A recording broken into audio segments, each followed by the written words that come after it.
এমন হয় নাই কখনো? আপনার বন্ধু, আপনার বন্ধু, আপনার ব্যবসার পার্টনার, আপনার বস, আপনার কলিগ, ওদের স্বার্থে আঘাত হলে ওরাও সরে যাচ্ছে পাশ থেকে, জিগরি দোষ সরে গেল পাশ থেকে, হয় না এমন? ভালোবাসা দুই প্রকার, বলেন কয় প্রকার? আমার সাথে বলেন, এখানে শেষ করে দিব 10টা মিনিট। ভালোবাসা কয় প্রকার? একটা হচ্ছে নিঃস্বার্থ ভালোবাসা। কি স্বার্থ? কোনো স্বার্থ নাই, নিঃস্বার্থভাবে ভালোবাসা। একটা হচ্ছে কোনো না কোনো স্বার্থ জড়িত আছে এমন ভালোবাসা। আপনার স্ত্রীর চাহিদাও যদি আপনি পূরণ করতে ব্যর্থ হন, দেখবেন স্ত্রীর সাথে আপনার গন্ডগোল লেগে যাচ্ছে, যদিও সে হালাল বৈধ। তাই না? এমন হয় না অনেক সময়? আমি তো অনেকদিন বলেছি, অনেকদিন আগেও বলেছি, 5 বছর 6 বছর আগে, যে মানুষ আসলেই মানুষের অবস্থানকে মূল্যায়ন করে, ভিতর থেকে মানুষকে শুধু মূল্যায়ন করে আল্লাহ রাব্বুল আলামিন। না হলে কি হতো? এই যে এত অন্যায় আমরা করেছি, আল্লাহ পাক কি আমাদেরকে ছেড়ে দিয়েছেন, ফেলে দিয়েছেন, গজবে ধ্বংস করে দিয়েছেন? এই যে আল্লাহ পাক যে আমাদেরকে মহব্বত করেন, ভালোবাসেন, তার প্রমাণ কি? আল্লাহ পাক চান যে আমরা যেন ফিরে আসি। আল্লাহ পাক বলছেন, সারা দুনিয়ার সমান গুনাহও যদি সে করে ফেলে, আসমানের সমানও গুনাহ করে ফেলে, খালি তওবা করে ফিরে আল্লাহকে বলবে, আস্তাগফিরুল্লাহাল্লাযী লা ইলাহা ইল্লা হুয়াল হাইয়ুল কাইয়্যুম ওয়া আতুবু ইলাইহি। আল্লাহ পাক বলছেন, খালেস তওবা করলে গুনাহ তো মাফ করে দিবই, আগের গুনাহগুলোকে নেকি দিয়ে পরিবর্তন করে দিব। না ভালোবাসা না? আল্লাহ পাক সৃষ্টি করেছেন আমাদেরকে ভালোবেসে। কোরআন খোলেন, সূরা সদ পড়েন, সূরা সদের মধ্যে দেখবেন আল্লাহ বলছেন, খালাকতু বিয়াদি মা মানাআকা আল্লা তাসজুদা খালাকতু বিয়াদাই, মানে তুমি ইবলিস কেন তাকে সিজদা করলে না যাকে আমি নিজ হাতে সৃষ্টি করেছি? এটা মহব্বতের বহিঃপ্রকাশ না? আল্লাহ আমাদেরকে নিজ হাতে সৃষ্টি করেছেন। আল্লাহ পাকের হাত কেমন এটা আমরা ব্যাখ্যা করতে যাব না, এর হাতের অর্থ কি সেটাও ব্যাখ্যা করার তাহবিল করার দরকার নাই। কোরআনে আসছে যেভাবে সেভাবে আমরা ঈমান রাখবো, ঠিক আছে ভাই? এখানে আবার অনেকে অনেক তালগোল পাকায় ফেলে এবং বিভ্রান্ত হয়ে যায়, এদিকে যাওয়ার দরকার নেই। এখানে বোঝানো হচ্ছে আল্লাহ রাব্বুল আলামিন আমাদেরকে মহব্বত করে সৃষ্টি করেছে। এই পুরো সৃষ্টি জগৎটাই তো আল্লাহর মহব্বতের বহিঃপ্রকাশ। সবকিছু এত নিপুণভাবে চলতেছে, এটা মহব্বতের বহিঃপ্রকাশ না? আমি আপনাদেরকে নিয়ে যদি কোনোদিন কক্সবাজারের সৈকতে তারা দেখাতে পারতাম, তাহলে আমি বুঝাইতে পারতাম আপনাদেরকে যে এই মহাবিশ্বটা ঠিকই আছে। কিন্তু তারার মধ্যে একটা গাণিতিক ক্যালকুলেশন আছে যেটা সবাই জানে না। যারা একটু অ্যাস্ট্রোনমি নিয়ে পড়াশোনা করেছে তারা জানে। আপনার আপনার মানে মাথার বিবেকই উল্টায় যাবে যে এত সূক্ষ্মভাবে কিভাবে আল্লাহ রাব্বুল আলামিন এই মহাবিশ্ব সৃষ্টি করলেন।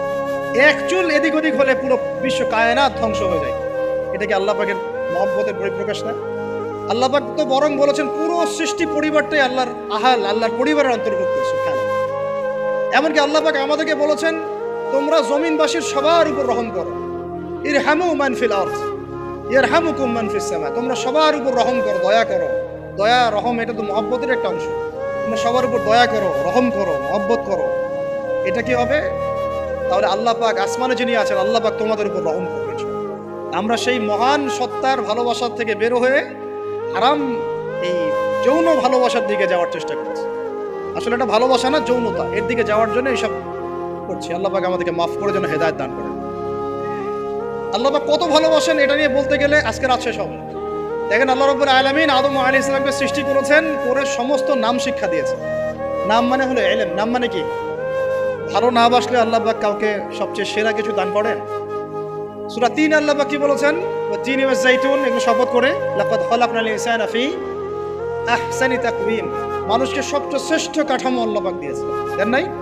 কাউকে যদি মহব্বত না করা হয়, তাকে আপনি সবচেয়ে সেরাটা কি দিতে পারবেন? আল্লাহ পাক আমাদেরকে মহব্বত করেন, ভালোবাসেন, এবং আল্লাহ চান আমরাও যেন তাকে মহব্বত করি, তাকে ভালোবাসি। এবং আমরা যদি কাউকে ভালোবাসি, আল্লাহর জন্য ভালোবাসবো। কাউকে ঘৃণা করি, আল্লাহর জন্য ঘৃণা করি। মহব্বত আল্লাহর জন্য, ঘৃণাও কার জন্য? আল্লাহর জন্য। আল্লাহ পাক সমস্ত ইলম শিক্ষা দিলেন। এটা কি ভালোবাসার বহিঃপ্রকাশ না? নূহ আলাইহিস সালামের কওম দীর্ঘদিন আল্লাহর কথা শুনে না, আল্লাহ পাক সবর করলেন, ধৈর্য ধরলেন, গজব দিলেন না, শেষ পর্যায়ে গিয়ে আযাব দিয়েছেন। এই যে আল্লাহ পাক সুযোগ দেন, সময় দেন, এটা কি আল্লাহ পাকের ভালোবাসা, দয়া না? এরকম প্রত্যেকটা কওমের ক্ষেত্রে হয়েছে। আমি তো ফিল করলাম এই ভালোবাসা নিয়ে ঘাটাঘাটি করতে গিয়ে যে আসলে আল্লাহ পাক যে আমাদেরকে সবচেয়ে বেশি মহব্বত করেন, তার সবচেয়ে বড় নিদর্শন কি জানেন?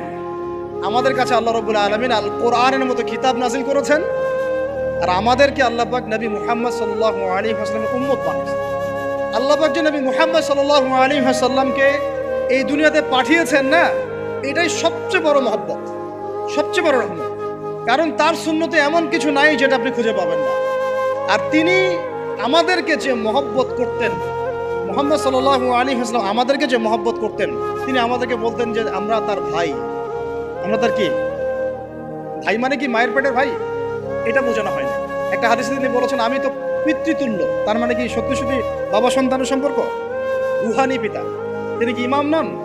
তিনি ইমাম, তিনি নেতা, তিনি আমাদের শিক্ষক, তিনি নবী। তো তিনি আমাদেরকে যে মহব্বত করতেন, তিনি একদিন বলছিলেন নবী সাহাবীদের সামনে, কাশ আমি যদি আমার ভাইদেরকে দেখতে পেতাম।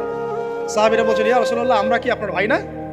তখন নবীজি বলছেন, না, তোমরা আমার সাহাবী। আমার ভাই তারা যারা আমাকে না দেখেই আমার প্রতি ঈমান নিয়ে আসবে।